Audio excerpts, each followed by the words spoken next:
Сәлеметсіздер. Үшінші лекция шарттар if, else, elif пен танысасыздар.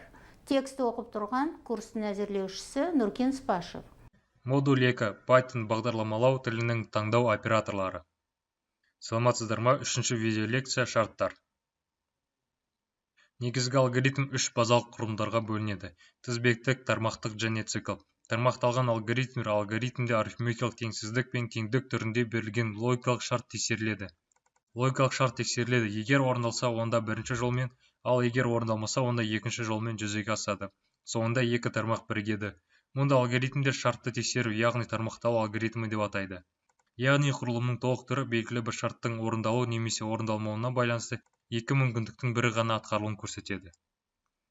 Салыстыру операторлар келесідей: тең, тең емес, кіші, кіші немесе тең, үлкен немесе тең, үлкен. Салыстыру операторлардың жауабы бульдік типте болады: true немесе false. 4 тең 4-ке true. 5 үлкен 8-ден false. 5 кіші 10-нан true. 32 үлкен немесе тең 28-ден true. -7 кіші немесе тең -2-ден true. Осылайша біз салыстыру операторлары арқылы шарттарымызды тексере аламыз. Шарт блок схемасы. Шарт true болса, хабарлама шығарылады және кодтың соңына кетеді. Шарттың жасалу жолы ол келесідей: if кілттік сөзі жазылады, одан кейін шарт жазылады, шарттан кейін қос нүкте қоямыз. Келесі мысалды қарастырайық. Name тең input. Name айнымалысына мән енгіземіз. Егер if name тең болса, әсел қос нүкте. Енгізген сөзіміз әселге тең болатын болса, print сәлем әсел деген хабарлама шығады.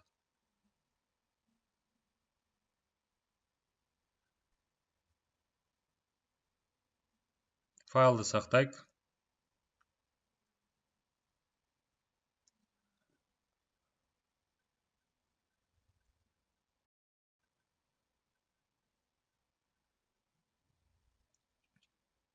Мән енгізейік.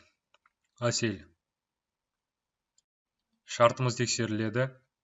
Енгізген мәніміз әселге тең, сондықтан келесі хабарлама шықты. Else. Егер if орындалмаса, онда elif тексеріледі. Егер ол да орындалмаса, else орындалады. Егер шарт ақиқат болса, онда код орындалады, әйтпесе келесі шарт тексеріледі. Мысалы, бізде шарт бар: true болса хабарлама шығады, false болса else'ға өтеді және келесі хабарлама шығады. Жаңа файл ашайық. Name тең input. Айнымалыға мән енгіземіз. If енгізген name тең болса әселге, print сәлем әсел деген хабарлама шығады.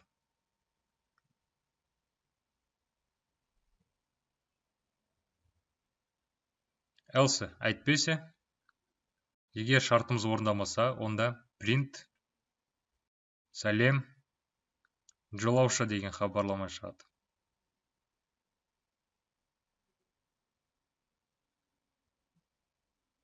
Файлды сақтайық.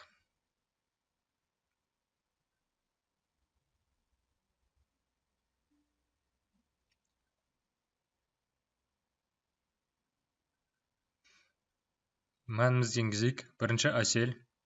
Сәлем әсел шықты, шарт орындалды. Енді келесі әселден басқа сөз енгізейік. Айгүл. Шарт тексерілді. Шарт орындалмағандықтан else'ға өтті және де хабарлама шығарды. Алдыларыңызда көріп тұрған решетка арқылы жазылған, ол бізде комментарий болып есептеледі. Келесі elif. Elif, else if қысқартылған түрі. Бұл шарт міндетті емес шартқа жатады. If және else бір рет қана орындалады, ал elif ifтан кейін бірнеше рет кездесіп орындалады. Elif шартты тексереді. Егер алдыңғы шарттардың барлығы орындалмаған жағдайда elif орындалады. Мысалы, алдымызда көрінген блок схеманы біз программада іс жүзіне асырайық. Жаңа файл ашайық. Name тең input. Name'ға мән енгіземіз. және де h-қа жасымыз енгізейік. In функциясы арқылы енгізген жолымызды біз санға айландырамыз. Input арқылы енгізген мән әрқашанда string типті болады. If егер енгізген мәніміз әселге тең болса, келесі хабарлама шығады.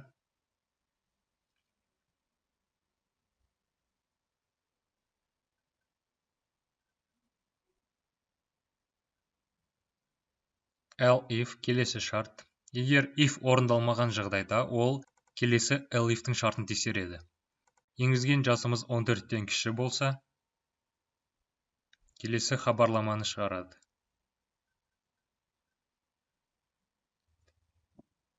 Сенің жасың кіші, сен әсел емессің.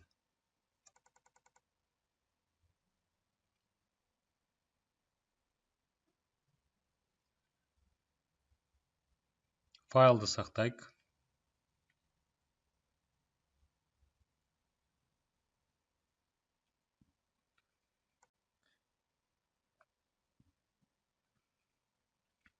Есімді енгізейік, жасын енгізейік. Сәлем әсел хабарлама шықты. Себебі біздегі енгізген мәніміз әсел, ол if-ті қанағаттандырды, сол хабарламасын шығарды. Ал elif тексерілген жоқ. Келесі айгүлді енгізейік, жасымыз енгізейік, 13 деп.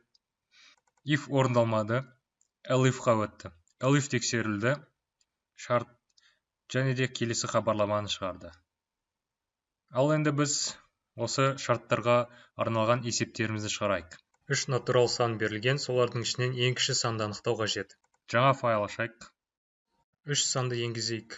A, B, C. A тең int, жақшаның ішінде input. Input арқылы енгізген мәнімізді біз санға айландырдық. Бұны енгізейік. B тең int, жақшаның ішінде input. S тең int, input. Осылайша біз 3 сан енгіздік. A, B, C деген. Егер шартымыз A кіші немесе тең B-дан, and деген бізде және A кіші немесе тең C-дан болса, print minimum A. Осылайша біз ең кіші элементті анықтадық. str функциясын қолдандық, себебі біздің енгізген мәндеріміз ол int типті. Ал print тек қана str типті мәндерді экранға шығарылады. B үлкен немесе тең A-дан, әнді B кіші немесе тең C-дан. Бұны A-дан үлкен деп біз қате жаздық. B A-дан кіші бол керек, себебі біз бұны минимум етіп аламыз. Print minimum B. Қосу str B. Егер if және else орындалмаса, онда минимум бізде C болады.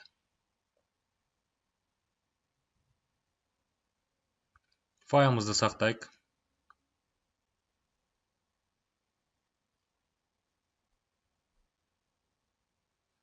A-ның мәнін енгізейік. 8. B-ның мәнін енгізейік. 20. C-ға енгізейік. 15. Бізде минимум A, онда 8 шықты. Келесі. A-ға 95. B бізде 57. C 184. Бізде минимум B 57, сондықтан 57 шықты. Келесі. A-ға 86. B-ға 97. C-ға 34. Минимум C 34 шықты.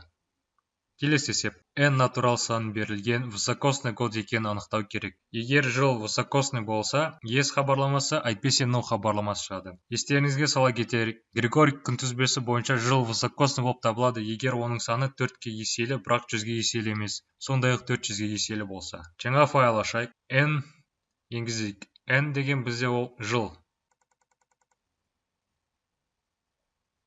Және де шарт жазамыз. If енгізген мән n 4-ке еселі болса. Ол деген модуль бойынша 4-ке бөлгенде қалдығы 0 болса.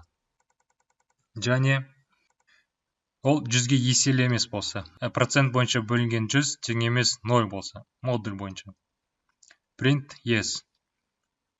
Ол міндетті түрде 4-ке бөліну керек, және де ол 100-ге бөлінбеу керек. Қалдығы 0 болмау керек. If n модуль бойынша бөлінген 400-ге тең болса 0-ға, қалдығы 0 болса, онда yes. Else, егер осы екі шарт орындалмаса, онда бізге no хабарламасы шығады. Файлды сақтайық.